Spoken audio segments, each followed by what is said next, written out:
Bismillah ar-Rahman ar-Rahim. Je voudrais commencer par remercier l'ensemble de mes collègues conseillers du conseil départemental qui ont reconduit une idée que nous avons mûrie pendant longtemps, pratiquement pendant toute notre mandature. C'est une mandature où les conseillers ont été pratiquement anesthésiés et il n'y a jamais eu d'action réellement qui soit profitable aux populations qui nous avaient élus. Ayant pris conscience que ceux qui étaient les majoritaires du conseil allaient nous anesthésier, nous avons pris nos dispositions pour nous écarter de ce champ-là et à partir de ce moment-là, nous avons commencé à prendre des initiatives qui soient dans l'intérêt des populations. C'est ainsi que, sous la direction de Abdoulaye Sow, qui est le président président de la commission de l'aménagement du territoire, nous avons pris l'initiative de faire nôtre les problèmes du domaine public maritime notamment et de tout ce qui touche aux intérêts des populations. De fil en aiguille, cela nous a conduit à formaliser un groupe de conseillers qu'on pourrait appeler le camp du refus. Des conseillers qui ont pris conscience de ce que les populations qui nous ont élus valent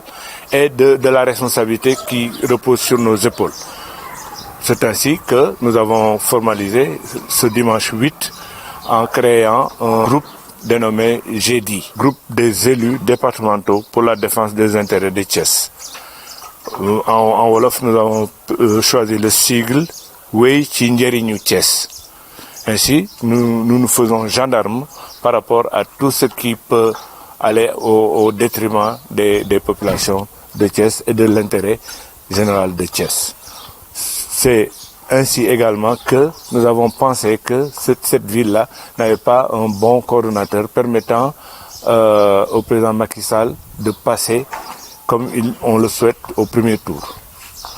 Alors, nous avons dit, après recensement et après mûre réflexion, que le camarade Sireja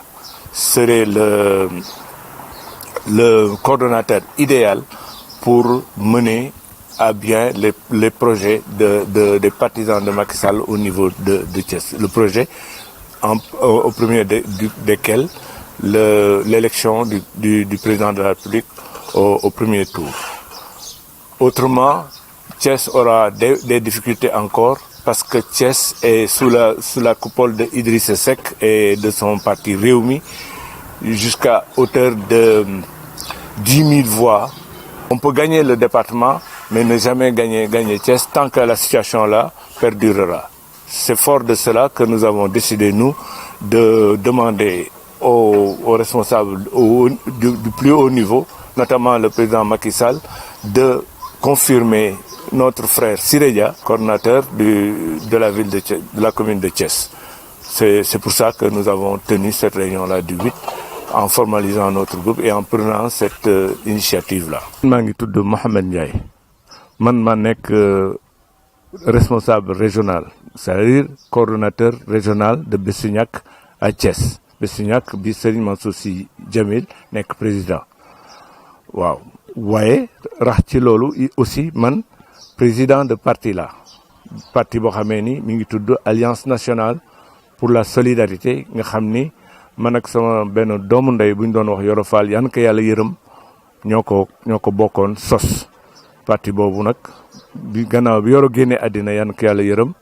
mbokk yi daje ñu jox ma présidence bi ak tam ci ndigalu sama collègue yi nga xam ne ñoom laa bokkal GEDI bi. groupe bi biñ ko formalisé ba pare coordonnateur bi Abdoulaye Sow lañ ko def secrétaire général bi man mii di wax ak yow Mohamed Ndiaye porte parole bi di Amadou Tidiane Ba secrétaire administratif Paul Raphaël Ndione secrétaire au protocole Moussa Gueye secrétaire à l'organisation Tanor Diagne secrétaire permanent Meïssa Pouy secrétaire à l'entrepreneuriat Mati Konya Cissé secrétaire au développement Nogay Diop, trésorier général Khadi John, secrétaire à l'information Alioune Fall, secrétaire au partenariat durable Nogay Diop, présidente des femmes Mati Ndiaye, commissaire au compte Maguette Diaw, ak Ndeye Astou Faye ñun ay conseillers lañu yoo xam ni dañ ñu fal ci tam ci ay chiffres yoo xamee ni yu am solo la ku mel ni man ak sama parti dem nañu ci élection am fa lu toll ci pratiquement 7000 voix waaw 7000 voix tuutiwul pour des élections locales alors loolu ak sama yeneen collègues yoo xamee ni ñoom itam suffrage universel lañ leen fale ñu bokk ci parti yu wuute ñoo daal gis ni conseil départemental bi nga xamee ni réew mi ñoo fa nekk majoritaire suñu bàyyee daañ ñu anesthésier comme niñ ko defee ca début ba léegi ca njëlbéenu conseil bi ba léegi ñun daanaka defuñu fi dara boo bëggee jëg def dara sax daañu fexe def ay naxasaale ba nga xam ni yow loolu doo ko mën def léegi nag dëkk bi di Thiès di suñu dëkk ñun ñëpp ñu bëgg ko parce que Thiès daf ñu jagal daf ñu teral kon ñun amel nañu Thiès njukkal ba tax na war nañu taxaw ci lépp loo xamee ne ni dafa baax ci ñi dëkk Thiès ak Thiès ci boppam pour que mu mën a taxaw loolu lu baax loolu mën a taxaw mën a jëriñ waa Thiès mën a jëriñ Thiès ci boppam aywa léegi nag ñun ñuy nekk ci biir conseil bi lépp loo xamee ni ñu ngi ko fay def te jaaduwul ñun nanguwuñu ñu anesthésie ñu jóg ñun di bañ loolu di ko xeex ak di ko jébaane loolu moo indi nag ñu am benn groupe boo xamee ni gannaaw bi ñu xeexee ba yëf yi dem ci yoon muy domaine public maritime bi nga xam ne dañ ko doon lotissement boo xamee ni bii kenn xamul ku ko santaane ñu ni nag léegi bu ñu bàyyi noonu comme yàlla def na ñu bokk gis-gis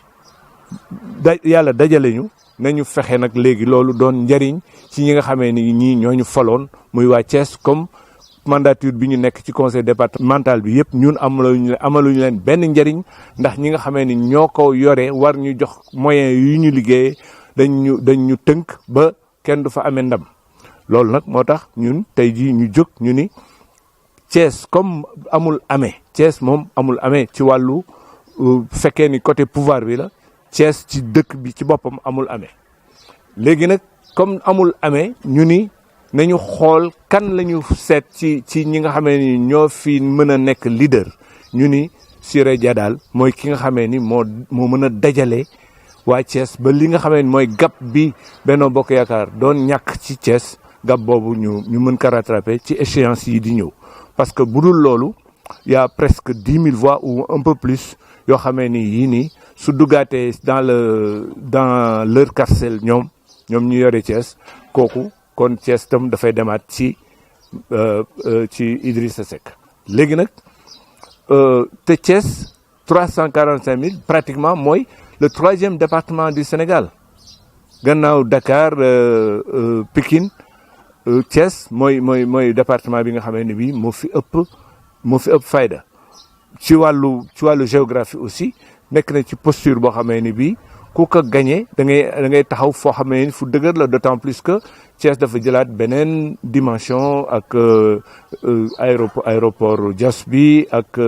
autoroute à péage yi dégg nga mu nekk axe boo xamee ni obligatoirement foo mën a jógee ci nord bi ak ci ouest bi foog nga jaar fi boo jógee centre bi aussi jógee est foog nga jaar Thiès loolu importance boobu nag tax na